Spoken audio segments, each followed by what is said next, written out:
Hello प्यारे बच्चों, आज की ऑनलाइन क्लास में आप सभी का स्वागत है।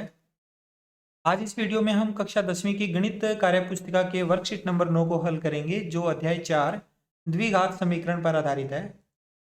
इस अध्याय को शुरू करने से पहले, इस अध्याय से संबंधित वर्कशीट को शुरू करने से पहले आपको ये कुछ यहाँ पर स्मरणीय बिंदु दिए हुए हैं। इन बिंदुओं को एक बार आप वीडियो को यहीं रोककर या स्क्रीनशॉट लेकर जरूर पढ़ लीजिएगा। आगे बढ़ते हैं, इसके बाद वर्कशीट के प्रश्नों को सोल्व करेंगे। वर्कशीट का पहला प्रश्न, समीकरण A X square plus B X plus C बराबर 0 जहां ए नॉट इक्वल टू 0 है के मूल वास्तविक व असमान होंगे यदि। इसके द्विघात समीकरण के मूल वास्तविक व असमान होने की शर्त क्या होती है बच्चों? बी स्क्वायर माइनस 4ac का मान 0 से बड़ा होना चाहिए। लेकिन ये वाला ऑप्शन आपको यहाँ नहीं दिख रहा, यहाँ कहीं पर भी नहीं है, तो इसको थोड़ा सा हमें समझना होगा। बी स्क्वायर माइनस 4ac का मान 0 से बड़ा कब आएगा? जब ये बी स्क्वायर बड़ा होगा 4ac से। तो हमने आगे इसको सोल्व कर लिया, बी स्क्वायर बड़ा है 4ac से, तो बी ऑप्शन इसका ब ऑप्शन से ही हो गया। दूसरा सवाल, एक्स स्क्वायर माइनस 4 बराबर 0 के मूल हैं। इसके मूलों के लिए 4 विकल्प दिए हुए हैं। हमारे पास द्विघात समीकरण दी हुई है एक्स स्क्वायर माइनस 4 बराबर 0। इस द्विघात समीकरण को सोल्व करेंगे, एक्स स्क्वायर बराबर माइनस का 4 बराबर के दूसरी तरफ आया प्लस का 4 हो गया, तो एक्स स्क्वायर का मान 4 आया। हमें एक्स का मान निकालना है, तो एक्स का मान निकालने के लिए दूसरी तरफ हमें वर्गमूल लेना पड़ेगा 4 का, और वर्गमूल से पहले प्लस माइनस लिखा जाता है अगर x कोई चर मान है। तो x बराबर प्लस माइनस वर्गमूल 4, 4 का वर्गमूल 2 होता है, तो x का मान आ गया प्लस माइनस 2। अतः द्विघात समीकरण के मूल हो गए x बराबर प्लस माइनस 2। दूसरा ऑप्शन इसका सही हुआ। ठीक है, आगे बढ़ते हैं इसके बाद अगले प्रश्न की ओर। तीसरा प्रश्न, एक चर वाले रैखिक समीकरण की घात होती है। तो एक चर वाले रैखिक समीकरण की घात 1 होती है। रैखिक समीकरण होना चाहिए, चाहे वो एक चर वाला है, चाहे 2 चर वाला है, या 3 चर वाला है। रैखिक समीकरण की घात सदैव 1 होती है, तो ब ऑप्शन इसका सही है।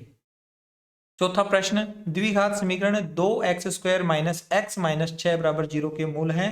तो इसका ब ऑप्शन मैंने टिक लगाया है, लेकिन इतना आसान नहीं है इसे हल करना। इसके आंसर का ज्ञात करने का सलूशन देखिए आप। सबसे पहले द्विघात समीकरण लिखिए हमने। इस द्विघात समीकरण से a b और c, जो एक्स स्क्वायर का गुणांक है वो a है, x का गुणांक b माइनस का 1, और c होता है अचर पद। अब a और c का मल्टीप्लाई करना होता है। a का जब c से गुणा करेंगे, 2 का गुणा माइनस 6 से, तो 2 छिके 12 माइनस के 12 है। अब माइनस 12 के फैक्टर जब हम करेंगे, ऐसे फैक्टर करने हैं ताकि इनका गुणा करने पर तो 12 आए और घटाव करने पर 1 आ जाए। तो 4 और 3 दो फैक्टर हमें मिल जाएंगे। 4 तिये 12 और 4 में से 3 घटाते हैं तो 1 आता है। 1 कैसे पता लगाया? b की वैल्यू देखनी है आपने। b का मान जो भी होता है वो मान लेकर आना होता है। ठीक है, a और c का तो गुणा करना है, b की वैल्यू को देखना होता है घटाव करने पर या जोड़ करने पर। तो घटाव कैसे पता चला? जब a और c का हमने मल्टीप्लाई किया तो माइनस का आंसर आया है। अगर ये प्लस का आंसर आता तो हमें जोड़ चेक करना होता। माइनस आया है, इसलिए हम इनका घटाव करके b के बराबर वैल्यू बनाएंगे। तो 4 और 3 का घटाव 1 होता है। तो इस x के जस्ट पहले यहाँ 1 लिखा हुआ है, उस 1 को हम रिप्लेस कर देंगे 4 माइनस 3 के साथ। इस 1 की वैल्यू है 4 माइनस 3, चिन्ह माइनस एज इट इज लगा रहेगा। बाकी बस सिर्फ 1 जो लिखा है यहाँ पर, उसी की वैल्यू को रिप्लेस किया है मैंने। 2x square minus 4 minus 3 into में x माइनस 6 बराबर 0। अब इसे सोल्व करेंगे। 2x स्क्वायर माइनस ब्रैकेट खोलने पर माइनस का 4x, ये वाला माइनस इस माइनस के कारण प्लस का हो जाएगा 3x, लास्ट में ये माइनस का 6 एज इट इज, बराबर में 0 भी एज इट इज है। इन दोनों में हम देखेंगे कॉमन आएगा 2x, तो बच जाएगा x माइनस 2। ये प्लस का 3 और 6 में से 3 कॉमन आ गया, तो बाकी बचा x माइनस 2। दोनों ही ब्रैकेट एक जैसे आने चाहिए, और यहाँ पर दोनों एक जैसे ही आए हैं, x माइनस 2 x माइनस 2। एक बार फिर से इसे कॉमन ले लेंगे तो बचेगा हमारे पास पूरा ब्रैकेट। दूसरे वाले में लिखेंगे, इस ब्रैकेट से जस्ट पहले 2x लिखा हुआ है और इस ब्रैकेट से जस्ट पहले प्लस का 3 लिखा हुआ है, तो 2x प्लस 3 अगले ब्रैकेट में आ गया। ये हमारे पास गुणनखंड रूप आ गया। और मूलों के लिए या तो इसकी वैल्यू 0 होगी या इस दूसरे वाले गुणनखंड की वैल्यू 0 होगी। तो x माइनस 2 को जब 0 के बराबर रखेंगे तो x का मान 2 आएगा, और 2x प्लस 3 बराबर 0 रखेंगे तो x का मान यहाँ से माइनस का 3 आएगा 2x का मान, तो 2 चला जाएगा बटा में, माइनस के 3/2। दोनों ऑप्शन हमें ब ऑप्शन में दिए हुए हैं, दोनों ही आंसर, तो इसको ब ऑप्शन को टिक करना था। ठीक है बच्चों, आगे बढ़ते हैं। इसके बाद 5वां सवाल, यदि किसी द्विघात समीकरण x² माइनस के एक्स प्लस 4 बराबर 0 के मूल समान हो तो k का मान होगा। k का मान ज्ञात करने के लिए हमें मूल समान दे दिए, तो पहले तो हमने द्विघात समीकरण नोट कर ली, फिर उसके मूल समान होने की शर्त भी हमने नोट कर ली। मूल समान होने की शर्त होती है b² माइनस 4ac बराबर 0 होना चाहिए। अब हम इस द्विघात समीकरण से abc के मान लिखेंगे। x² का गुणांक 1 है तो a का मान 1 आ गया, x का गुणांक माइनस के है तो b का मान माइनस के आ गया, अचर पद इसमें 4 है तो c का मान 4 आ गया।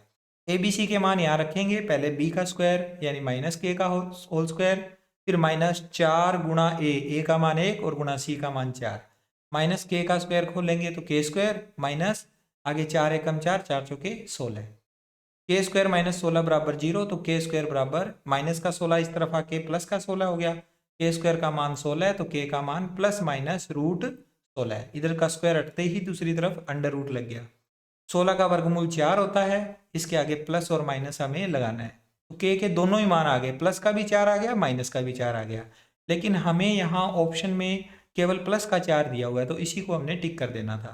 ठीक है, अगला सवाल, प्रश्न नंबर 6, समीकरण a minus B X square plus B minus C X plus C minus A बराबर 0 के मूलों का गुणनफल होगा। तो जो दी गई द्विघात समीकरण है, उस द्विघात समीकरण के अंदर हमें मूलों का गुणनफल निकालना है। तो अगर हमारे पास कोई द्विघात समीकरण ax² plus bx plus C बराबर 0 हो, तो उसके मूलों का गुणनफल कैसे ज्ञात किया जाता है? इसके मूलों का गुणनफल होता है c बटाए, यहाँ मैंने बड़ी ABCD के अक्षर यूज किए हैं यहाँ पर। इसका रीजन ये है कि क्योंकि पहले से ही प्रश्न में छोटी ABCD के अक्षर लिखे हुए हैं, तो हमने बड़ी ABCD इसमें यूज कर ली। c बटा a का मान अगर हमने निकालना है तो पहले हमें इस द्विघात समीकरण से ABC के मान निकालने हैं। तो x² के गुणा में a होता है, a माइनस बी आ गया, x के गुणा में b होता है तो b का मान b माइनस सी आ गया, और अचर पद होता है c माइनस a। अब हमें c बटा a निकालना है, तो c का मान c माइनस a और a का मान a माइनस b, यानी शून्यकों का गुणनफल या मूलों का गुणनफल आ गया c माइनस a बटा a माइनस b। तीसरा ऑप्शन इसमें सही हो गया सै। ठीक है, इसके बाद आगे चलते हैं। अगला प्रश्न, प्रश्न नंबर 7, द्विघात समीकरण 2x² प्लस 3x माइनस 4 बराबर 0 के मूल 1 तथा बीटा हो तो 1 प्लस बीटा का मान ज्ञात कीजिए। इस द्विघात समीकरण में आप देखिए कि ABC के मान क्या आएंगे। a होता है x² का गुणांक जो कि 2 है तो a का मान 2, b होता है x का गुणांक 3 और अचर पद c माइनस का 4 आ गया। मूल हमें दिए हुए हैं 1 प्लस बीटा। 1 प्लस बीटा यानी अगर हम देखें तो मूलों का योग पूछा गया है हमसे, 1 प्लस बीटा का मान, तो मूलों का योग का फॉर्मूला होता है माइनस बी बटा ए, तो 1 प्लस बीटा का मान आ जाएगा माइनस बी का मान 3 है तो -3 और बटा में a का मान 2, -3/2 3/2 इसका उत्तर आ गया माइनस में। 8वां प्रश्न, द्विघात समीकरण x² प्लस x माइनस 1 बराबर 0 के मूलों की प्रकृति क्या होगी। तो द्विघात समीकरण x² प्लस x माइनस 1 बराबर 0 में सबसे पहले हमने ABC के मान निकाले। a होता है x² का गुणांक जो कि 1 है, x के गुणा में b लिखा होता है तो b का मान 1 आ गया, और c हो गया अचर पद -1। मूलों की प्रकृति ज्ञात करने के लिए हमें उस समीकरण के लिए विविक्तिकर का मान ज्ञात करना होता है। विविक्तिकर अर्थात b² माइनस 4ac का मान निकालना होता है। इसकी वैल्यू निकालेंगे सबसे पहले b का स्क्वायर, तो b का मान 1 है तो 1 का स्क्वायर, फिर माइनस 4 गुणा a का मान भी 1 है और गुणा c का मान -1 है। 1 का स्क्वायर माइनस 4 गुणा 1 गुणा -1 करेंगे तो माइनस माइनस कैंसल, प्लस का 4 आ जाएगा, अर्थात b² माइनस 4ac का मान 4 और 1 5 आ गया। इस तरह से हमने देखा कि b² माइनस 4ac का मान तो 0 से बड़ा आ रहा है। अगर 0 से बड़ा आता है तो मूल क्या होते हैं, वास्तविक होते हैं और असमान होते हैं। तो इस तरह से हमने इसकी प्रकृति ज्ञात कर ली है। ठीक है बच्चों, आगे चलते हैं। इसके बाद 9वां प्रश्न, समीकरण ax² plus bx plus c बराबर 0 जहां a नॉट इक्वल टू 0 के मूल समान कब होंगे। इस द्विघात समीकरण का ये मानक रूप है, तो इसका मूल मान कब होता है? मूल मान होने की शर्त होती है बी स्क्वायर माइनस 4ac का मान 0 हो, या यूं कह सकते हैं माइनस 4ac इधर आएगा तो 0 प्लस 4ac प्लस का, तो बी स्क्वायर का मान 4ac के इक्वल में आ जाए, बराबर में आ जाए। दोनों ही आप कंडीशन लिख सकते हो। इस वर्कशीट का अंतिम प्रश्न है 10वां समीकरण x square plus 5x minus 6 बराबर 0 की घात क्या होगी? दी गई द्विघात समीकरण x square plus 5x minus 6 बराबर 0 एक द्विघात समीकरण है, अतः इसकी घात, द्विघात समीकरण की घात 2 होती है, तो इसकी घात 2 होगी। तो ये था बच्चों वर्कशीट नंबर 9 का सोल्यूशन। आई होप आपको ये वीडियो अच्छे से समझ में आई है। मैं मिलता हूँ आपसे नेक्स्ट वीडियो में। Take care, bye bye.